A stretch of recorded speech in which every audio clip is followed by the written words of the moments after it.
Let me tell you about the morning the whole office held its breath. It wasn't a high-stakes merger or a scandal that did it. It was a single, faint mark on the neck of a man who never seemed to think of himself at all. My name is Leo, and for 5 years, I've been the executive assistant to Elias Thorne, the CEO of Thorne Industries. He's brilliant, driven, and famously, coldly composed. But I also watch everyone. It's my job. And the person I've watched with the most quiet respect is our head of logistics, David Chen. David is the calm in every storm, the one who stays late to fix others' mistakes, the one who always has a granola bar in his desk drawer for anyone who missed breakfast. He's also a widowed single dad to a 7-year-old daughter, Lily. His desk is a shrine to her. Drawings of smiling sons, photos of gap-toothed grins, a single, cherished ceramic mug that reads, "World's okayest dad," that he uses every day.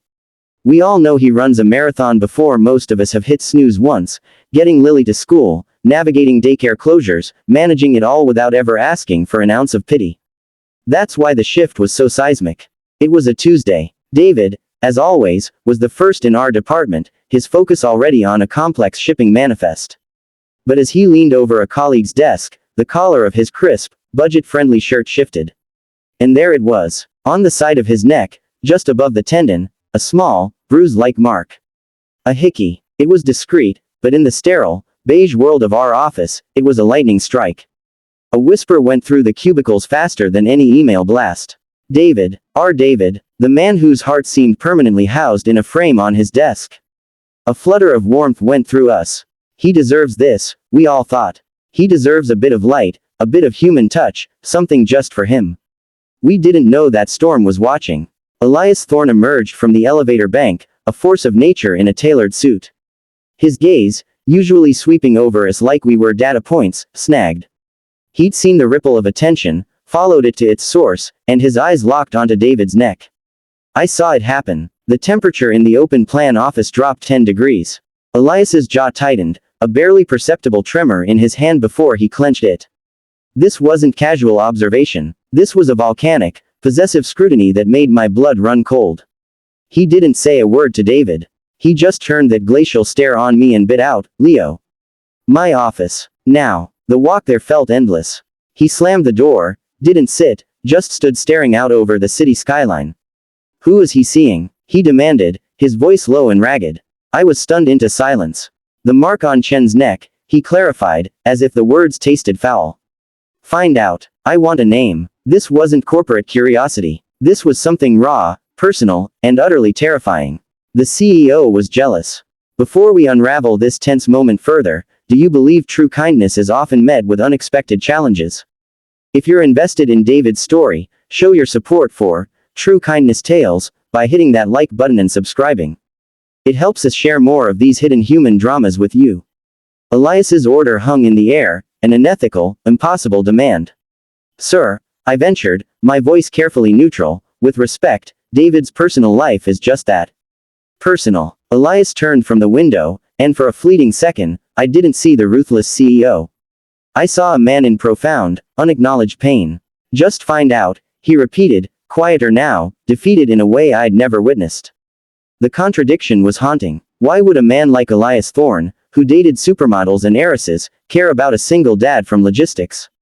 The office, meanwhile, had wrapped David in a cocoon of unspoken support. Smiles were warmer, offers to help more frequent.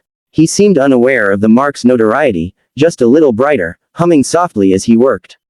The kindness he'd always poured out was finally reflecting back, and it was beautiful to see.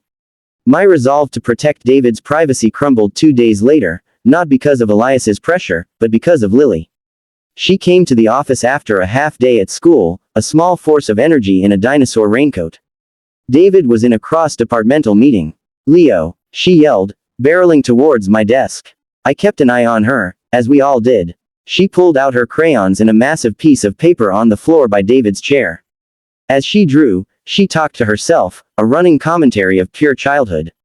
And this is Daddy, and this is me, and this is Uncle Eli's big house with the funny windows. My pen froze. Uncle Eli, she continued, and we had pizza and I beat Uncle Eli at Chutes and Ladders and he let me put stickers on his face and then I gave him a big bedtime kiss on his cheek and he read 3 stories. The world tilted.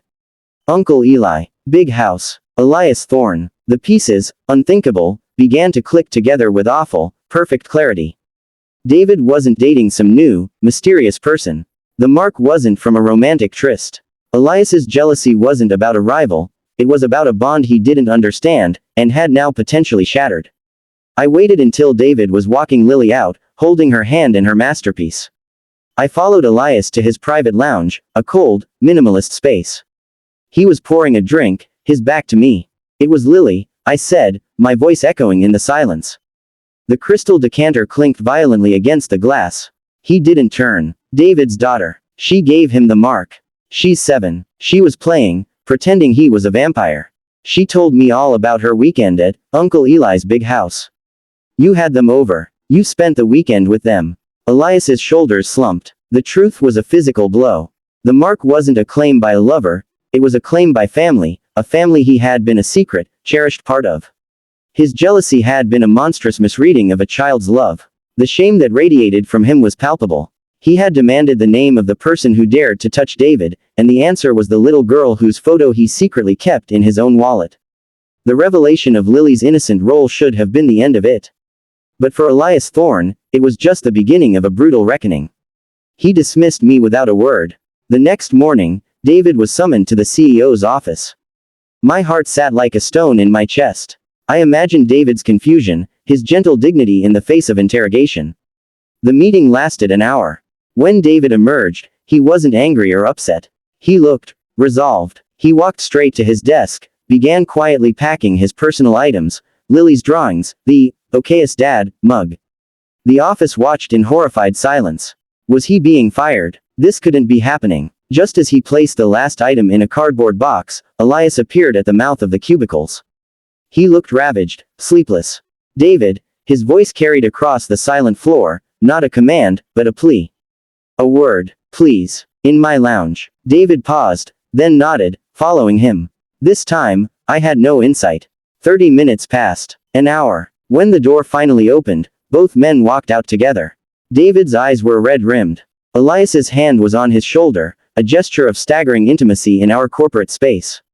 They stopped in the center of the department. Elias cleared his throat, addressing all of us, his people. For years, he began, voice unsteady, I have admired David Chen.